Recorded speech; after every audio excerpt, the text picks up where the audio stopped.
We have entered Holy Week, that week every year when we come face to face with the cross and the crucifixion of Jesus.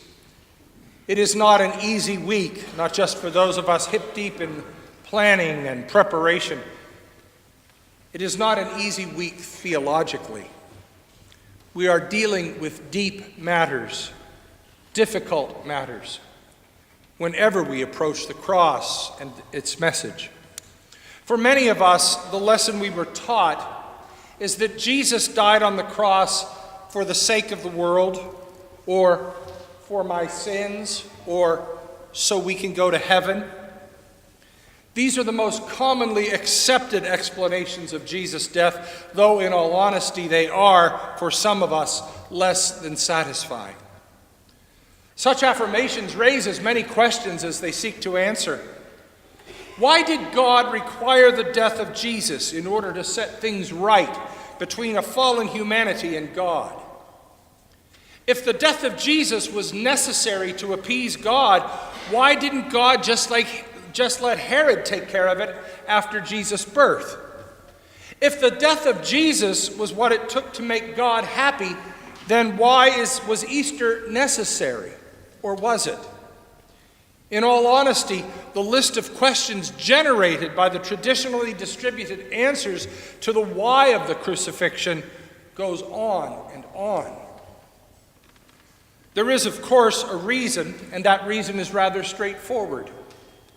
There is nothing simple about the question, why did Jesus have to die? One stock answer cannot simply satisfy the depth of the question as to why Jesus had to die. One answer, no matter which answer you choose, is insufficient and wholly inadequate to satisfy and content. So as we approach the cross, let's consider an alternative with roots deep in the church's earliest days and see if it speaks to us still. In all likelihood, the way the early church understood Jesus' death was as a ransom, that is, not a financial payment, but as a rescue or a setting free of one who was held captive. You hear it in the first gospel, the Gospel of Mark. For even the Son of Man came not to be served, but to serve, and to give his life as a ransom for many. This understanding of Jesus' death is deeply rooted in the incarnation. It asks us to consider that Christ entered into human life, into human misery and wickedness, and thus redeemed it. Irenaeus, one of the early church fathers, put it this way: the work of Christ is first and foremost a victory over the powers which hold humankind in bondage, sin, and death. You hear it and its echo in the oft-heard statement, Jesus became what we are so that we might become what he is. Jesus came into the world as God's love made visible. And that love went out to everyone, but especially to the poor, to the broken in body, mind, and spirit, to the powerless, to the forgotten, to the abused, to the oppressed, to the dismissed, to the disregarded. Love took on religion and its leaders. Love challenged the empire and its representatives. Love broke with time-worn traditions and teachings for the sake of compassion and empathy. Love went to places where love had been forgotten. Love filled the hungry with good things and sent the rich away empty. Love taught respect and acceptance. Love saw a world where all people were treated as brothers and sisters. Love saw injustice and inequality all around and challenged it. Love saw some hoarding their riches while others were starving to death and confronted it.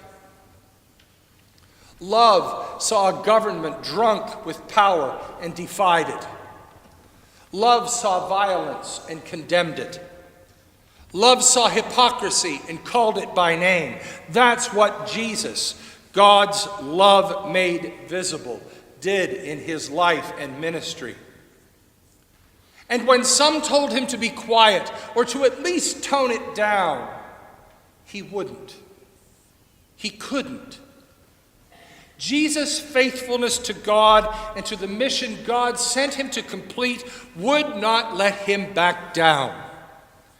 Jesus was all in, completely committed to sharing God's love, and he wouldn't turn from that work. You heard it again this morning in the letter to the Philippians. These words were quite probably the words of an early hymn in the Christian church. They make the case clearly. Let this same mind be in you that was in Christ Jesus, who, though he was in the form of God, did not regard equality with God as something to be exploited, but emptied himself, taking the form of a slave, being born in human likeness. And being found in human form, he humbled himself and became obedient to the point of death, even death on a cross. Obedient to the point of death. When Jesus' obedience to God and the powers of the world collided, Jesus did not abandon God.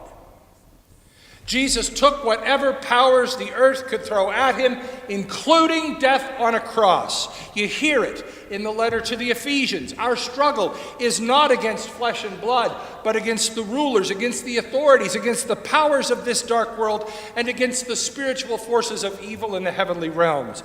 Jesus saw that struggle, was a part of that struggle, and was called to embrace that struggle. So, in the age-old custom to silence the message of love, the messenger of love was silenced. God's message of love was answered with nails and a cross. Into God's outstretched hands, we place the broken and battered body of the messenger. The cross, which is ever before us in worship and in life, is a constant reminder of our rejection of God's messenger and the message of love. It is evidence and proof of just how far we are willing to go to have our own way, regardless of how twisted and vicious that may be. It is a reminder of our own complicity in rejecting the way of Jesus, the way of love, and of our participation in nailing love to a cross and silencing all of love's messengers whenever they get too loud or whenever they threaten our comforts and contentments. And if the cross were the end of it, it would seem right and just. We, simply because we are human beings, participated in nailing the love of God to a cross. To answer the question posed in the old spiritual, were you there? The answer is yes, we were.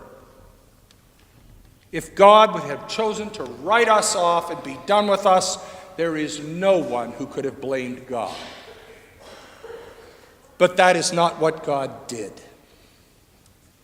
Hans Küng, the great Roman Catholic theologian of the late 20th century, along with many, many others, reminds us that the cross and the resurrection cannot be separated.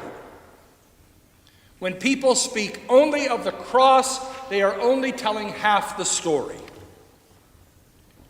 God's strange justice would come 3 days after the crucifixion. Just when the world thought it had silenced God, God spoke in a new way. To the world's message of death, God spoke life. To the world's message of selfishness, God spoke compassion and acceptance. To the world's message of violence and destruction, God spoke peace and reconciliation. when we had done the worst we knew how to do, God did the best God knew how to do. God's justice is filled with grace and mercy. God's justice casts no shade of guilt and lays no burden of blame. God's justice frees, redeems, restores, and renews everything and everyone it touches. God's justice has the final word, and that word is life, for now and evermore. Amen.